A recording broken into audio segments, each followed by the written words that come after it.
My name is Caroline. I'm 52 years old, and the night. My mother whispered those words to me. Turn this car around. Now! Changed everything I thought I knew about family, faith, and survival. It was a warm autumn evening. I was driving home from the city with my mother in the passenger seat, humming some old hymn under her breath. We'd just left a tense dinner with my daughter, who hadn't spoken to me in months, and now suddenly wanted to reconnect. I didn't trust it, but Mama insisted we go. We were halfway through a quiet stretch of road, nothing but empty fields and gas stations long since closed, when she suddenly stiffened. Her hand gripped my arm, firm, not frantic. Her eyes locked on something in the rearview mirror. Caroline, she said quietly, turn this car around. Now. At first, I laughed, thinking it was one of her little spells. She had them sometimes, ever since Daddy passed. But then, she leaned in closer and whispered it again, voice sharp as glass. Now! Without a word, I obeyed. I made a U-turn right in the middle of that silent road. 3 minutes later, the car that had been following us at a distance sped past. Windows blacked out, no plates. That was the moment I knew Mama had saved our lives. But what haunted me wasn't just the near miss. It was how she knew. We pulled into the parking lot of an old diner, the kind with flickering neon lights and a bell that rang when you opened the door. I parked at the far end, engine running, hands still shaking. Mama didn't say a word at first. She just sat there, staring into the dark. Mama, what did you see? She turned to me slowly. Her voice was calm, but her eyes, they looked far away. I didn't see anything. I felt it. Same way I felt when your father died. Same way I knew when your brother got into that accident overseas. I blinked. She'd always been a little tuned in. Folks used to say she had a sixth sense. But I'd never taken it seriously. Until now. Inside the diner, the waitress greeted Mama like an old friend. Turns out they'd known each other for years. The place smelled like coffee and cinnamon. There was something comforting about the worn booths and faded jukebox playing Patsy Cline. We sat in a corner, and I watched Mama wrap her hands around a cup of hot tea. Her fingers were thin now, fragile. Do you remember that summer, she said, when your daddy lost everything? The factory job, the house. Of course I remembered. It was the summer we moved into that tiny trailer behind Aunt Clara's. No electricity, no fridge, just candles and hope. You were only 12, Mama continued, but even then, you never cried. You took care of your little brother while I worked nights. That's when I knew. You were born with more strength than most.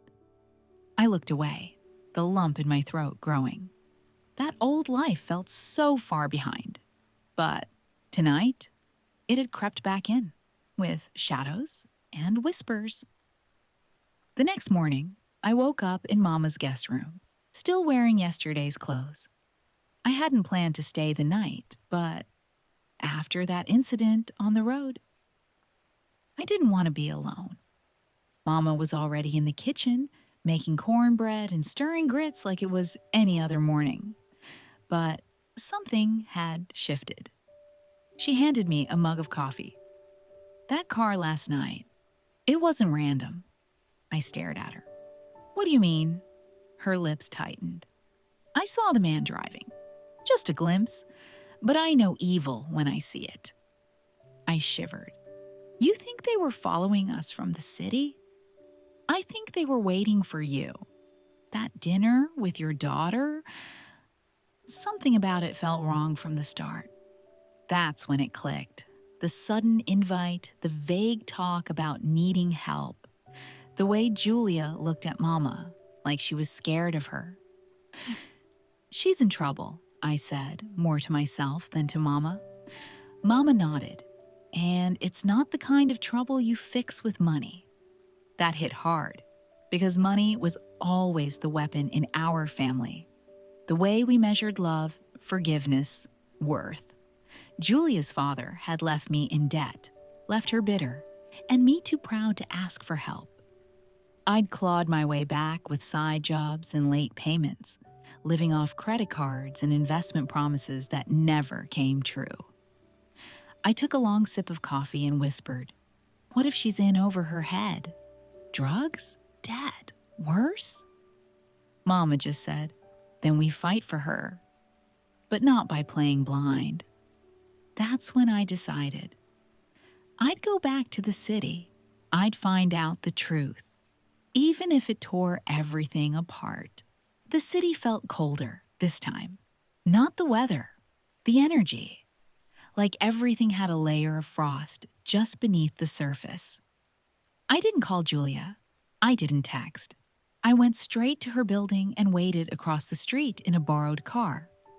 Mama had insisted I take her old sedan, said it had less eyes on it. I didn't argue. Hours passed. Then finally, I saw Julia step out. She looked thinner, pale, not the girl I'd raised, and right behind her, the same black car from the highway. My heart raced. I took photos, watched as they spoke. The man didn't look like a friend. He looked like someone who gave orders and didn't like being questioned. Julia handed him a small envelope. Her hands trembled. And then she turned and looked right at me. I ducked, heart pounding. Did she see me? I waited 15 more minutes, then followed her when she left. She didn't go home. She went to a bank.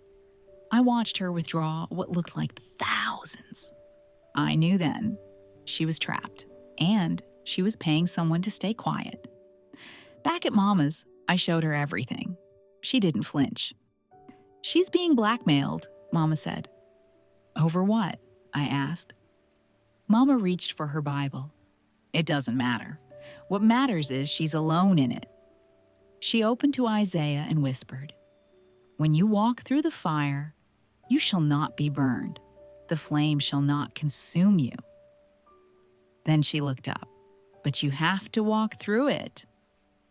That's when we made the plan, and I knew. We weren't turning back. We waited until Sunday. That's when Julia always met her friends, for brunch. An expensive habit she couldn't afford anymore, yet still maintained. I knew the place, knew the valet, knew how to slip in unnoticed. Mama stayed in the car with her little prayer book. I walked straight up to Julia's table. She froze when she saw me. "What are you doing here?" she whispered, glancing around. "We need to talk." "Not here." "Yes, here." Her two friends quickly excused themselves, sensing the tension. Julia looked ready to bolt. I sat down anyway. I know about the money, the man, the car. I saw everything. Tears welled up. But she didn't cry. My daughter never cried. She clenched her jaw just like her father used to. "You have no idea what I've gotten into." "Then tell me." She shook her head. "It's too late. I used your name, your old credit line. They're threatening to ruin you if I don't pay up." I felt the air leave my lungs. My name? All those calls I'd ignored. The strange charges. I thought it was the bank messing up again. "You forged my signature." "I was desperate," she hissed. "You left me with nothing." That word hit hard. Left? I didn't leave you. I just couldn't fix everything. She looked away. "They said if I don't deliver another 20 grand by Friday, they'll send everything to the police and the press." A cold wave hit me. It wasn't just blackmail. It was a setup. We didn't drive home right away. Instead, we parked at the edge of an old church lot, empty, except for a rusted swing set swaying in the wind. Julia sat in the back seat, arms crossed, lips trembling. Mama was quiet beside me, her Bible resting on her lap like a silent witness. "She's scared," Mama said gently. "I'm furious," I whispered.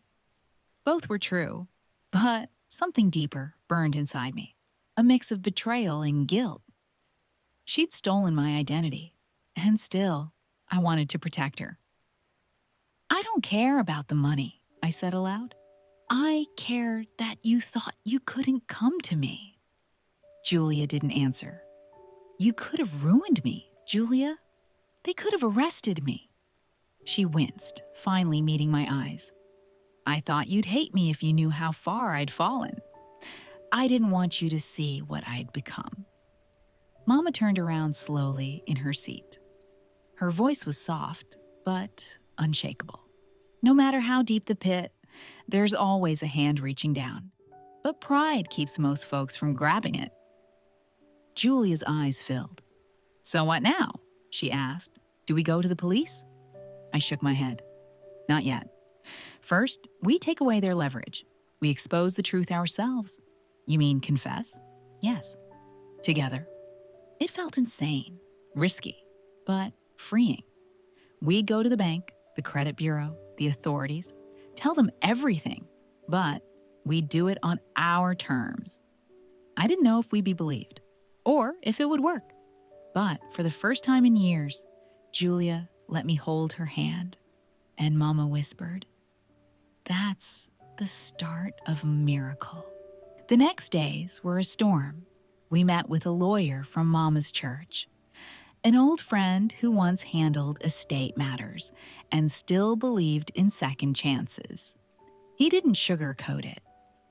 "You'll need to pay part of the debt to show good faith, and you'll have to testify if it goes to court. But if we move quickly, we can protect your record, Caroline." My stomach dropped. "What about hers?" He paused. "That depends on her honesty and the judge's mercy." Julia stayed silent the whole time, but later that night, she came to me with a stack of notebooks, receipts, contacts, names. "I kept it all," she said, her voice raw, "in case something happened." That's when I realized she wasn't just a victim. She'd been planning an escape. She just didn't believe she deserved one. We spent hours organizing the files. Mama sat with us, silently folding letters and humming old hymns. Her presence gave us strength. I watched Julia begin to change, not in words, but in posture, in the way she looked me in the eye again. No more hiding. I canceled my last investment, sold a small piece of land Daddy left me, and wrote the first honest check I'd signed in years. It wasn't just money. It was a declaration. We are not slaves to shame. On Sunday, we went back to the diner, sat in the same booth. "I feel like I can breathe again," Julia whispered. Mama smiled. "That's what the devil hates most, when a soul finds air." I looked at both of them and said what I'd waited too long to say. We're going to be all right. Not because we fixed everything, but because we're doing it together. Thursday night came like a slow-moving storm. Julia was pacing by the window, clutching her phone. The man, the one from the black car, had called twice. No voicemail, just silence. "He's testing me," she muttered. "He thinks I'll panic." Mama stood by the stove, stirring tea leaves in silence. "Let him think that," I said. "We're ready." The lawyer had advised us to record everything. We had backup files sent to trusted contacts, and we'd informed the fraud division at the bank. One wrong move from him, and the whole scheme would unravel. But fear still crept in. "He knows where I live," Julia whispered. "What if he comes here?" I looked at Mama. "Then he'll find more than he bargained for." We stayed up late, double-checking locks, charging phones, reviewing documents. At midnight, Julia received a text. "Meet me. No games, or your mother pays the price." My blood turned to ice. They know I'm involved, I said. Julia nodded. They're trying to scare us into silence. Mama stepped forward, holding her Bible tight. No weapon formed against you shall prosper, she said firmly, but we must walk in truth, not fear. We agreed on the plan. Julia would go, but with a wire. Police would stay close. Mama would stay at the church with friends, just in case. And I would be watching from across the street, praying nothing went wrong. Because now it wasn't just about debt or danger. It was about taking back our lives.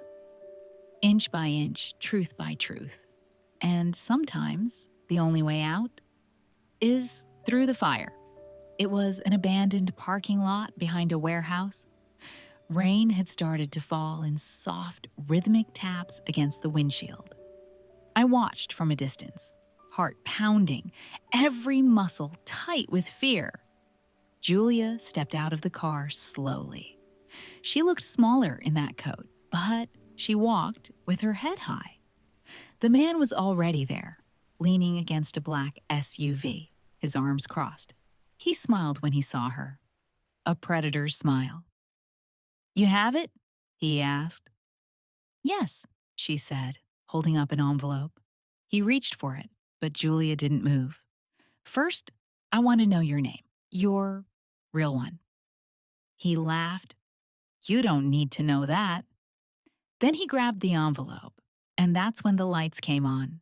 Unmarked cars, sirens, officers flooding the lot from all sides. The man tried to run, but it was over in seconds. Julia stood frozen, shaking. I rushed from the car, threw my arms around her, and held her like I hadn't since she was 10 years old. Mama called, moments later. I could barely speak, just whispered, "It's done."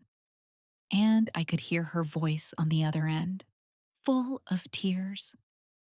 Then praise God, He brought us through the valley. The officers took statements. The man, who turned out to be part of a larger credit fraud ring, was taken into custody. Julia handed over every document she had. The lawyer met us an hour later and said, "You've done the right thing. You'll face consequences, but now the law sees you as part of the solution." It wasn't victory, but it was justice. And for the first time in years, I felt light, like maybe the curse was breaking.